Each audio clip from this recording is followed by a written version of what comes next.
Hello hi, मैं पर्णा शुक्ला।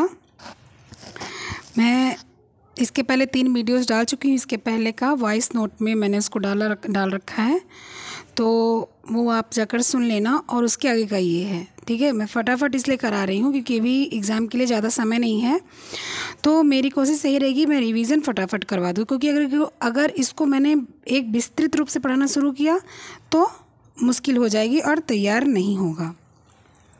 तो इसलिए हम क्या करेंगे, इसको फटाफट से रिवीजन करेंगे, ठीक है। फटाफट से रिवीजन करेंगे। रिवीजन करने का मतलब है जल्दी से जल्दी रिवीजन करेंगे। वस्त्र उपयोगी रेशे, रेशों का वर्गीकरण। मैंने कहा था रेशों का वर्गीकरण मैं पढ़ाऊंगी। सुबह मैंने टेलीग्राम पर क्विज भी करवाया था, तो सबने बड़ा जो है उसमें एक रेशा है ना, मैं उसको दिखाती हूँ। मैं वो कहाँ गया, मैं ये एसीटेट रेशा वाला ना, ये वाला जो यही वाली चीज़ आप लोग बार बार बोल रहे थे। देखो ये कृत्रिम रेशा है, ये एक एसीटेट सेलुलोज है। इससे सिगरेट की पिछले जो गद्दी होती है ना वो बनती है। जो स्किन कलर में एक गद्दी रहती है पीछे सिगरेट के, उसमें वो जो लगा तो वो, और महंगे गाउन इससे बनते हैं। खासकर दुल्हन के जो कपड़े बनते हैं वो इससे बनते हैं, ठीक है। तो ये चीज़ है, ये तीसरे में गिना नहीं जाता, कोई अपने बुक में लिखा नहीं, लेकिन मेरे पास बुक थी, मेरे पास जानकारी थी, इसलिए मैंने इसको आप लोगों को क्वेश्चन में दिया था। मैंने सोचा हो सकता है किसी को पता हो, लेकिन मुझे क्या पता था किसी को नहीं पता है, ठीक है। तो अगर मान लो 2 ना दे के 3 दे दे तो क्या करोगे, नहीं लगाओगे, तो लगाना पड़ेगा ना। तो जानकारी है कि तभी तो लगाओगे, नहीं तो 4-5 लगा दोगे तो फिर गलत हो जाएगा। तो क्या है कि कृत्रिम रेशे जो होते हैं वो 2 ही होते हैं, आप मान लो, लेकिन इसको भी जानो। अगर मान लो कहीं भी 3 आता है तो 3 कर सको। और इसके बारे में जान लो, कृत्रिम रेशा एसीटेट सेलुलोज से बना होता है। ये पीछे सिगरेट में गद्दी लगी होती है, महंगे गाउन्स वगैरह इससे बनते हैं, तैयार करते हैं, ठीक है। अब चले शुरू करते हैं। रेशों का वर्गीकरण। वस्त्र उपयोगी रेशों का वर्गीकरण। रेशा या तंतु वस्त्र की मूल इकाई होते हैं। वस्त्र निर्माण में पहले क्या किया जाता है, पहले तंतु से सूत बनाया जाता है, तंतु से धागा बनाया जाता है, धागे से थान का कपड़ा बनाया जाता है, थान का कपड़ा से वस्त्र यानी कि टेक्सटाइल यानी कि पहनने योग्य वस्त्र बनाया जाता है। समझ गए। कपड़ा मतलब थान का कपड़ा, और वस्त्र मतलब कि टेक्सटाइल यानी पहनने योग्य कपड़ा। सबसे पहले तंतुओं को मिलाकर उन्हें बांटा जाता है, फिर उनसे धागा तैयार किया जाता है, और फिर उनसे कपड़ा तैयार किया जाता है, और कपड़े से फिर पहनने योग्य कपड़ा तैयार किया जाता है। तंतु की बनावट कितने प्रकार की होती है, तंतु की बनावट 2 प्रकार की होती है।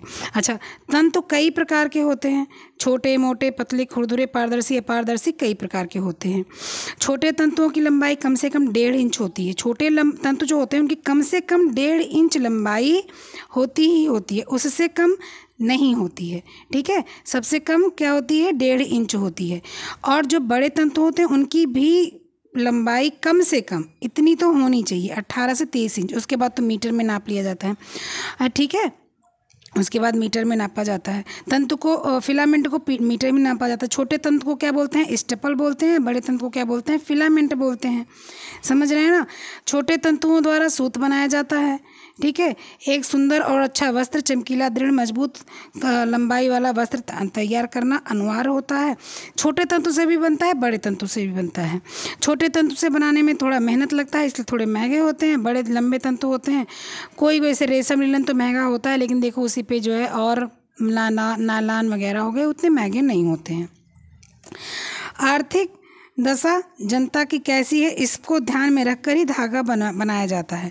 कि भाई अगर बहुत महंगा हो गया तो क्या करेंगे, नहीं पहन पाएंगे, तो धागे को इसी तरह से बनाया था ना। जैसे प्योर कॉटन है तो महंगा हो सकता है, लेकिन जो प्योर कॉटन नहीं है वो महंगा नहीं होगा, थोड़ा सस्ता होगा, ठीक है। रेशे कितने प्रकार के होते हैं, रेशे कितने प्रकार के होते हैं, 2 प्रकार के होते हैं। कौन कौन से होते हैं, एक दीर्घाकार होता है और एक लघु आकार होता है। दीर्घाकार को क्या बोलते हैं, फिलामेंट बोलते हैं। लघु आकार को क्या बोलते हैं, स्टेपल बोलते हैं, ठीक है। फिर क्या कहते हैं, दीर्घाकार यानी फिलामेंट, जो फिलामेंट जो होता है वो दीर्घाकार होता है, हिंदी में दीर्घाकार और इंग्लिश में फिलामेंट। ये मीटर में नापे जाते हैं। इन्हें छोटा छोटा करके वस्त्र तैयार किया जाता है। प्रकृति में सिर्फ रेशम ही ऐसा है जिसे फिलामेंट में नापा जाता है, यानी कि मीटर में नापा जाता है। क्यों, क्योंकि ये कीड़े द्वारा बनाता है, और कीड़ा लपेट लपेट के बनाता है, इसलिए। फिलामेंट को टो तंतु भी बोलते हैं, फिलामेंट को टो फाइबर भी बोलते हैं, जिसे लंबा धागा लेकर वस्त्र बनाया जाता है। ठीक है, इसको काटा नहीं जाता, जो फिलामेंट टो होता है उसको काटा नहीं जाता है। फिलामेंट टो कितने होते हैं? फिलामेंट एक रेशिए भी होते हैं, बहुरेशिए भी होते हैं। एक रेशिए ये मजबूत मुलायम होता है, यह सीट फर्नीचर ढकने के लिए बनता है। फिर बहुरेशिए ये दीर्घाकार होते हैं, रेशों को मिलाकर बड़े रेशों से रस्सी समान रेशे बनाए जाते हैं और उनसे कपड़ा उत्तम तरीके का कपड़ा बनाया जाता है। जैसे रेशम से कई पोशाकें नई बनती हैं जो बढ़िया बढ़िया होती हैं, अच्छी अच्छी साड़ियाँ बनती हैं और कुर्ते बनते हैं, सलवार कुर्ते बनते हैं, लहंगे बनते हैं, इस सब पे कढ़ाई वगैरह भी रेशम से होती है। तो जो लंबे धागे होते हैं उसी से कढ़ाई होती है। ठीक है, नेक्स्ट जो ये स्टेपल था, ये स्टेपल समझ लिया गया। स्टेपल कितने प्रकार के होते हैं? स्टेपल 2 प्रकार के होते हैं। कौन कौन से? जो टो स्टेपल होता, स्टेपल कितने प्रकार के होते हैं? स्टेपल तो लघु आकार के तंतु को कहते हैं। जो फिलामेंट होते हैं वो कितना होते हैं?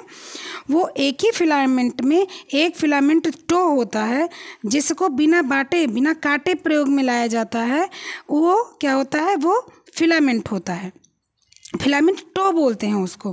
ठीक है, वो रस्सी के तरीके से होता है, उससे एक बढ़िया वस्त्र तैयार किया जाता है जिसको काटना नहीं जाता, उसको क्या बोलते हैं? टो फिलामेंट बोलते हैं।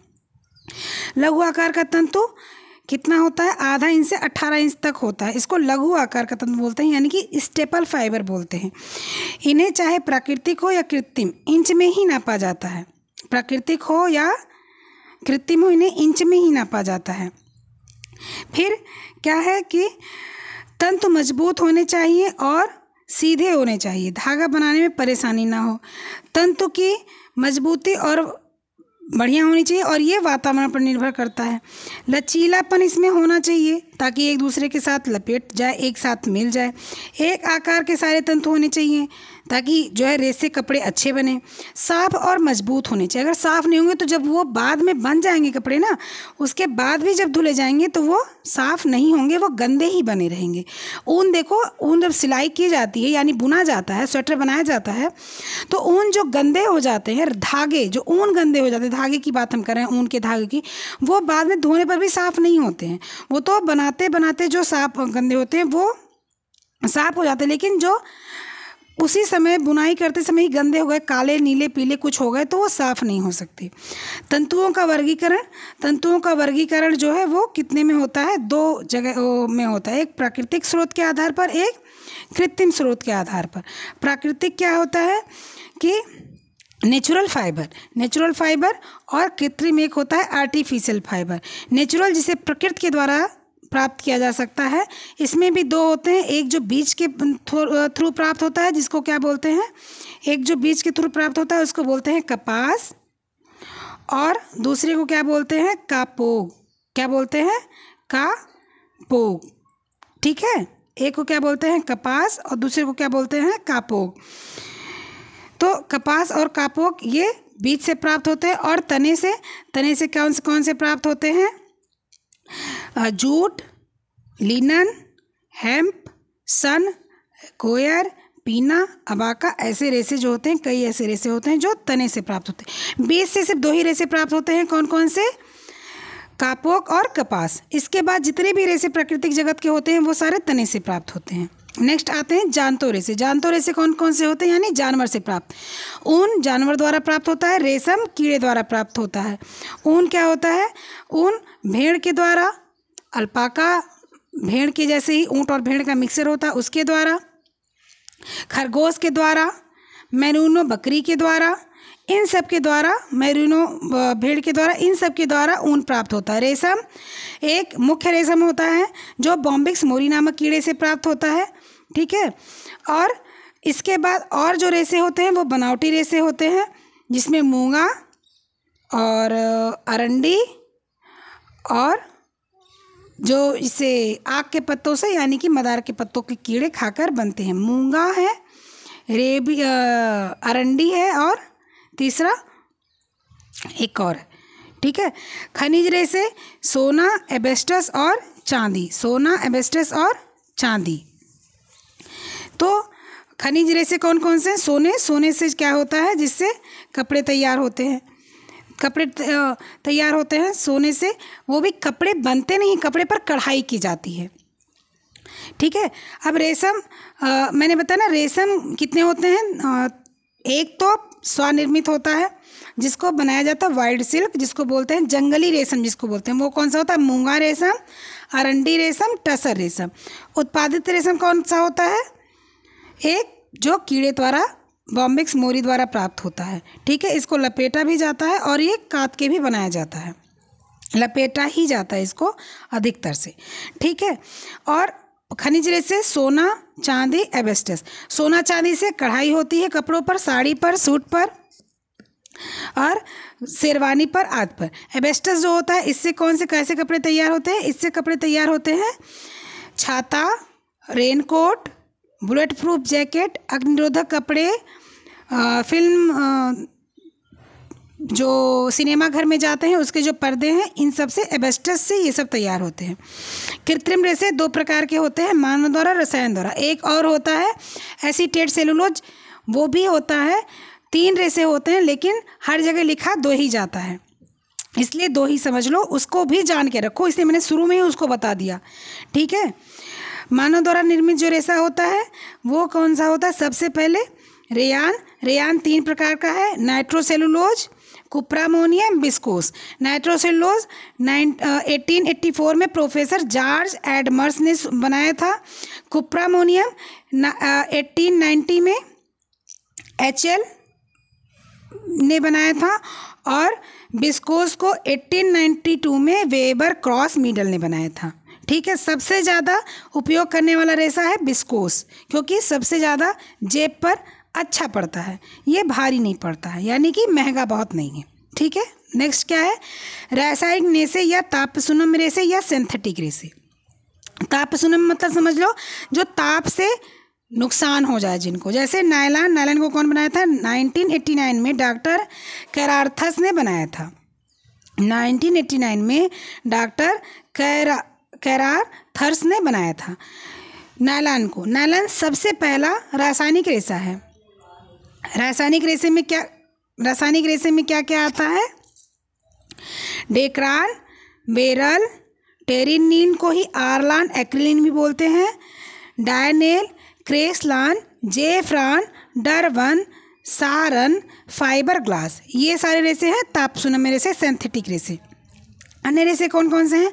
मिश्रित रेशे, परिवर्तित रेशे। मिश्रित रेशे और परिवर्तित रेशे। विशिष्ट बाल रेशे भी, बाल के अलग अलग रेशे होते हैं। अच्छा देखो, नायलॉन रेशे क्या होते हैं ना? नायलॉन रेशे बहुत मजबूत होते हैं, ये तो सबको पता है। नायलॉन रेशे से देखो ये देखो धागे बनते हैं नायलॉन रेशे से। मैंने पिक लगा दी एक। धागे को भी 3-4 लेयर कर दो तो धागे कभी टूटते नहीं हैं, तोड़ नहीं सकते, हाथ कट जाता है, क्योंकि नायलॉन बहुत मजबूत होता है। ये रस्सियाँ बहुत मजबूत होती है। इससे क्या होता है? इससे कपड़े टांगने के लिए बनाते हैं। गेट वगैरह जब लगता है तो इससे खींच के बांध दिया जाता है, क्योंकि ये बहुत मजबूत होती हैं इसलिए। ठीक है। ऊन और रेशम ये आपको पता ही है। ठीक। तंतुओं का वर्गीकरण बता दिया, कृत्रिम तंतु और प्राकृतिक तंतु। प्राकृतिक तंतु और कृत्रिम तंतु। ठीक है।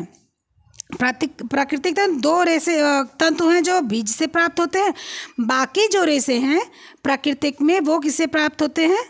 वो प्राप्त होते हैं रेशे से या तने से। ठीक है। तने के रेशे से। ठीक है। लघु आकार के तंतु 1 इंच से 18 इंच तक के होते हैं और दीर्घाकार मीटर में नापे जाते हैं। इनको मीटर में नापा जाता है। जिन रेशों को मीटर वाले यानी फिलामेंट रेशे को बिना काटे कपड़े तैयार किए जाते हैं उनको क्या बोलते हैं? फिलामेंट टो बोलते हैं। फिलामेंट टो 2 प्रकार के होते हैं, एक रेशे भी होते हैं और बहुरेशीय भी होते हैं। एक रेशीय वाले मजबूत मुलायम होते हैं, जिससे सीट फर्नीचर ढकने के लिए ये सब बनता है, और बहुरेशीय वाले बढ़िया कपड़े बनते हैं, उत्तम कोट के कपड़े बनते हैं। ठीक है। वस्त्रों के उपयोगी रेशों का वर्गीकरण यहाँ पर ख़त्म होता है। इसमें कोई भी समस्या कहीं से हो तो बताना मुझे। ये देखो मैंने कुछ पिक लगा रखी हैं।